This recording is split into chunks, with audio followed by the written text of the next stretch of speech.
Delight IAS पर आप सभी का एक बार फिर से बहुत बहुत स्वागत है। तो यूपीएससी प्रीलिम्स 2025 का समय अब बहुत करीब है। लगभग 15 से 20 दिनों के बाद आप लोगों के जीवन की वो जंग होनी है जिसका इंतजार आप लोग कई सालों से कर रहे थे, है ना। वो एक दिन और उसके कुछ क्षण जो हैं वो डिसाइड करेंगे कि आपके जीवन का अगला दौर किस डायरेक्शन में जाने वाला है। आप क्या करने वाले हैं? क्या आप इसी साल अधिकारी बनने वाले हैं? क्या आपको थोड़ा और इंतजार करना पड़ सकता है? क्या आप थोड़ा सा और ज्यादा स्ट्रगलिंग फेस को चीज को जीने वाले हैं? ये सारी चीजें जो है 25 मई को डिसाइड होने वाली हैं। पर मेरी तरफ से तो आप लोगों को शुभकामनाएं ही हैं। मैं चाहता हूं कि इस बार हर बच्चा जो बहुत डेडिकेटेड तरीके से वर्क किया हो वो इस बार उसका नाम जो है लिस्ट के अंदर आ जाए और उसका स्ट्रगल जो कई सालों का वो खत्म हो जाए। अब हम लोग बात करते हैं कि पिछले कुछ सालों से ज्योग्राफी जो है वो बहुत ज्यादा रेलिवेंट हो गया है यूपीएससी प्रीलिम्स एग्जामिनेशन में। ज्योग्राफी और एनवायरनमेंट को मिलाकर लगभग 35 के आसपास सवाल यूपीएससी प्रीलिम्स एग्जामिनेशन में पूछ रहा है ना। तो इसको लेकर बहुत सारे बच्चे ज्योग्राफी को लेकर तनाव में भी रहते हैं कि किस तरीके से ज्योग्राफी को डील किया जाए। मैं आप लोगों को कुछ एग्जाम्पल्स देने वाला हूं जो 2024 के पेपर से है ना। ये भी बताने वाला हूं कि ज्योग्राफी क्यों आसान है, क्यों इसको इतना ज्यादा हवा बना दिया गया है। थोड़ा सा वेटेज को देखेंगे और इसके अलावा प्रीलिम्स एग्जामिनेशन के अंदर मतलब 25 मई को आप लोगों को ज्योग्राफी के सवालों को कैसे डील करना है उसके बारे में हम लोग थोड़ा सा गहराई से चर्चा करने वाले हैं। सबसे पहली चीज तो आप लोग थोड़ा सा रेलिवेंस देखिए कि ज्योग्राफी किस तरीके से पेपर में पूछी जा रही है। अगर आप लोग यहाँ पे देखेंगे 2024 के आसपास, तो यहाँ पे देखेंगे 15 से 18% की वेटेज है 2024 के प्रीलिम्स एग्जामिनेशन में, है ना। तो लगभग 15 से 18 सवाल जो हैं प्योर ज्योग्राफी के या कोर ज्योग्राफी से पूछे जा रहे हैं। बाकी कुछ सवाल जो हैं वो आप एनवायरनमेंट के देख सकते हो। दूसरा, पिछले पास्ट ईयर्स का कुछ ट्रेंड्स देखें अगर हम लोग, तो ज्योग्राफी में किस चीज को लेकर ज्यादा सवाल पूछे जा रहे हैं? फिजिकल ज्योग्राफी है, इंडियन ज्योग्राफी है ना। एग्रीकल्चर पर बहुत ज्यादा फोकस है, रिसोर्सेज पर फोकस है, मैप बेस्ड जो क्वेश्चन है वो यूपीएससी ज्यादा पूछ रहा है ना। तो ये अच्छे खासे सवाल, इवन अगर आप देखेंगे 2022 में बहुत सारे सवाल ज्योग्राफिकल फोनोमिनन पर थे। अगर आप देखोगे जिस तरीके से भूकंप है, ज्वालामुखी है, भूस्खलन है ना, या चक्रवात है, इस तरह की चीजों पर यूपीएससी ने प्रीलिम्स एग्जामिनेशन में ज्यादा फोकस किया है। अगर हम लोग यहाँ पे बात करें 2025 में कितने सवाल, तो लगभग लगभग वही परसेंटेज बताया जा रहा है ना। या लगभग 15 से 18 सवाल फिर से एक्सपेक्ट किए जा सकते हैं इस बार कि यूपीएससी ज्योग्राफी में पूछने वाला है। तो 15-18 सवाल तो काफी सारे हैं। अगर अगर इनकी संख्या थोड़ी सी और बढ़ी तो चीजें में भी दिक्कत कर सकती है अगर आप लोगों ने ज्योग्राफी को अच्छे से नहीं किया है। अब मैं आप लोगों को बता देता हूं कि आगे किस तरीके के सवाल यूपीएससी ने जो है ज्योग्राफी में पूछे। ये 2024 का सवाल है, थोड़ा ध्यान से देखेंगे इसको। हम लोग कुछ सवाल देखते हैं। विश्व में किसी भी दो देशों के बीच सबसे लंबी सीमा जो है वो कहां पर है ना।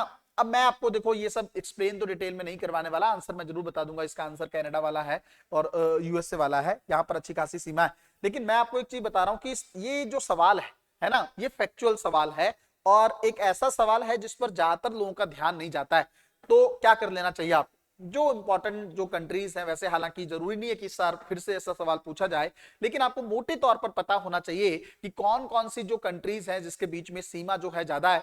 इवन मैं आपको कहूंगा कि आप यहाँ पे ना इससे एक आइडिया लेते हुए ये आइडिया लीजिए कि कॉन्टिनेंट वाइज किसका क्षेत्रफल जो है बड़ा है और किस तरीके का सीक्वेंस, सबसे बड़ा क्षेत्र किसका है, फिर उसके बाद किसका है। एक तो कॉन्टिनेंट वाइज आइडिया होना चाहिए। दूसरा, देश कौन से बड़े है ना, सबसे बड़ा क्षेत्रफल के अकॉर्डिंग देश कौन सा है, फिर दूसरे नंबर पर कौन सा है, फिर तीसरे नंबर पर कौन सा है। मतलब यूपीएससी अगर इस तरफ जा रहा है तो इससे हमें क्या हिंट लेना है कि इस तरह के फैक्चुअल इंफॉर्मेशन हमारे लिए काफी ज्यादा इंपॉर्टेंट हो सकती है ना। सीक्वेंस की तरफ यूपीएससी जाने की तरफ कोशिश कर रहा है।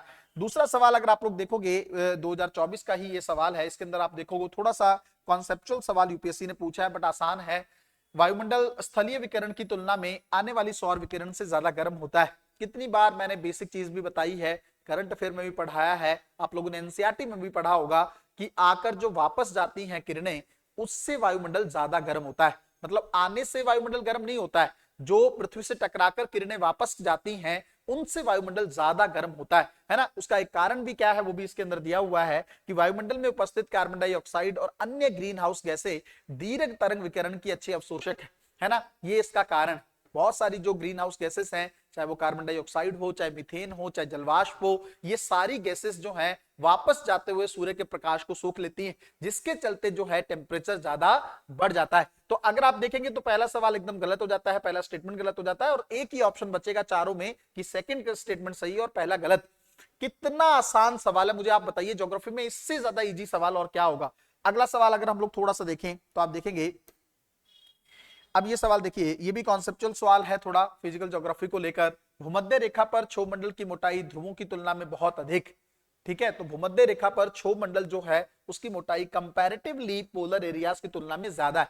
कई बार मैं बता चुका हूं, लेकिन कारण भी इन्होंने दे रखा है। भूमध्य रेखा पर मजबूत संवहनीय धाराओं द्वारा उष्मा को बहुत अधिक ऊंचाई पर लेकर जाया जाता है। कुछ नहीं है, आसान भाषा में एक सिंपल से सवाल का जवाब मेरे को दे दीजिएगा। पोलर एरिया ज्यादा ठंडा है, ज्यादा गर्म है, या जो विषुवत रेखा वाला क्षेत्र है वो ज्यादा गर्म? तो ये तो आपने नॉर्मली पढ़ा होगा ना कि अगर इन दोनों को कंपेयर करें, पोलर तो बहुत ठंडा है, ध्रुव तो बहुत ठंडा है, और वहां पे अगर ठंडा है तो इसका मतलब हवा भी क्या होगी, ठंडी होगी। इधर अगर आप देखोगे विषुवत रेखा की तरफ अगर आप चीजें देखोगे तो वहां पे क्या है, गर्मी ज्यादा है। गर्मी ज्यादा है इसका मतलब क्या है, हवा हल्की है। हवा हल्की, हवा ज्यादा ऊपर तक जाएगी या ठंडी हवा ज्यादा ऊपर तक जाएगी? ठंडी हवा भारी होती है और उसकी एक कैरेक्टरिस्टिक्स होती है कि वो नीचे बैठती है ना, वो अगर पोल पर है तो वो नीचे की तरफ बैठेगी और वहां पर हाई प्रेशर को क्रिएट करेगी। ये भी आप कॉन्सेप्ट समझते हो ना कि हाई प्रेशर वहां पर होता है जहां पर टेम्परेचर जो है वो क्या होता है, कम होता है। तापमान अगर कम होगा, हवा ठंडी होगी तो प्रेशर क्या होगा, ज्यादा होगा। और जहां पर तापमान ज्यादा होगा, हवा हल्की होगी और प्रेशर कम हो जाएगा। क्यों? क्योंकि हवा ऊपर की तरफ जाएगी, है ना। तो सिंपल सी चीज है, जहां पर हवा ज्यादा ऊपर की तरफ जाएगी वहां पर क्षोभ मंडल की मोटाई ज्यादा होगी। तो विषुवत रेखा की अगर हम लोग बात करें तो वहां पर जो है हवा हल्की है, ज्यादा ऊपर तक जाएगी, इसलिए वहां पर जो है क्षोभ मंडल की मोटाई ज्यादा देखने को मिलती है।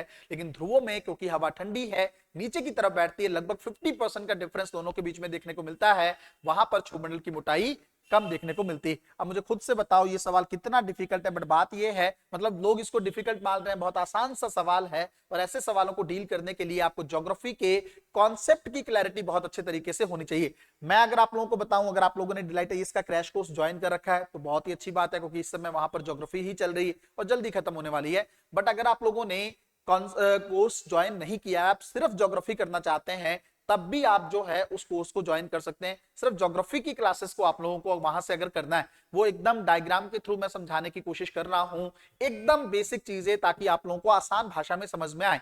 ज्योग्राफी तकनीकी शब्द है, सब्जेक्ट है, तकनीकी विषय है, लेकिन मैंने चाहे इकोनॉमिक्स हो चाहे ज्योग्राफी हो, कभी भी मैंने आप लोगों को तकनीकी शब्दावली में किसी सब्जेक्ट को नहीं पढ़ा है। क्योंकि अगर कोई सब्जेक्ट तकनीकी शब्दावली में ही आपको पढ़ाया जा रहा है तो फिर टीचर से पढ़ने का कोई मतलब नहीं है, आप सीधा किताबों से ही उस सब्जेक्ट को पढ़ सकते हैं, है ना। अब यहाँ पे देखेंगे, ये आसान सवाल है। मेंटरशिप प्रोग्राम में जितने भी सवाल मैंने अभी करवाए हैं, ये पिछले साल जो है मेंटरशिप प्रोग्राम के अंदर सीधे मैंने पूछे। मतलब ऐसा नहीं है कि उसके अंदर स्टेटमेंट के अंदर कुछ हिलाप जो है बदल दिया गया, ऐसा कुछ भी नहीं है। स्टूडेंट के जो कॉपी है, रजिस्टर्स हैं, उसके अंदर ये सवाल लिखे हुए हैं। पिछले साल की अगर आप लोगों ने प्रूफ वीडियो देखी हो तो ये चीजें उसके अंदर आप देख सकते हो। ये सवाल सिंपल सा है, घाघरा, गोमती, गंडक, कोसी, इसको क्रम के अंदर लगाना है। तो इस तरीके से भी सवाल यूपीएससी ने पहले महानदी को लेकर पूछा था, है ना, जो पूर्व की तरफ कुछ नदियां बहती हैं उनका क्रम पूछा था।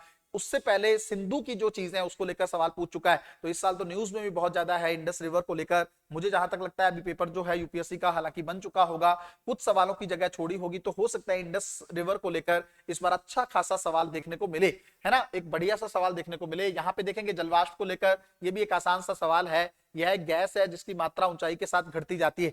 बिल्कुल सही बात है। अगर आप लोग देखेंगे जिस तरीके से जलवाष्प की चीजें अगर आप देखोगे तो इसकी मात्रा जो है ऊंचाई के साथ साथ घटती जाती है। ध्रुवों पर इसका प्रतिशत अधिकतम ऐसा जो है नहीं है, ध्रुवों में हवा जो है वो ठंडी है, और वहां पर अगर आप लोग देखोगे तो वहां पे आपको चीजें देखने को मिलेंगी कि वहां पर इसका प्रतिशत जो है कम है, क्योंकि ठंडी है ना। ठंडी हवा जल वाष्प को कितना सौंप लेगी। गर्म हवा जो होती है, जो विषुवत रेखा वाली हवा है, गर्म है, वो पानी को सोखने की कैपेसिटी उसकी ज्यादा होती है ना। तो ये भी कॉमन सेंस से आप इस सवाल को डील कर सकते हो। 2024 के सवाल, मैं हैरान होता हूं कि इस तरह के सवालों को डील करने में भी बच्चों को क्या प्रॉब्लम है ना। दूसरा, अब किस तरह की स्ट्रेटेजी आप लोगों को प्रीलिम्स एग्जामिनेशन में रखनी है ज्योग्राफी के सवालों को डील करने की। मेरे हिसाब से सबसे पहले तो आपको बेसिक कॉन्सेप्ट क्लियर होने चाहिए। अगर आपके क्लियर है बहुत अच्छी बात है, नहीं क्लियर है तो डिलाइट आईएएस में सिर्फ ज्योग्राफी के क्रैश कोर्स की 10 15 20 वीडियो जो भी हैं वो जल्दी जल्दी आप देख सकते हैं, अपने कॉन्सेप्ट को क्लियर कर सकते हैं।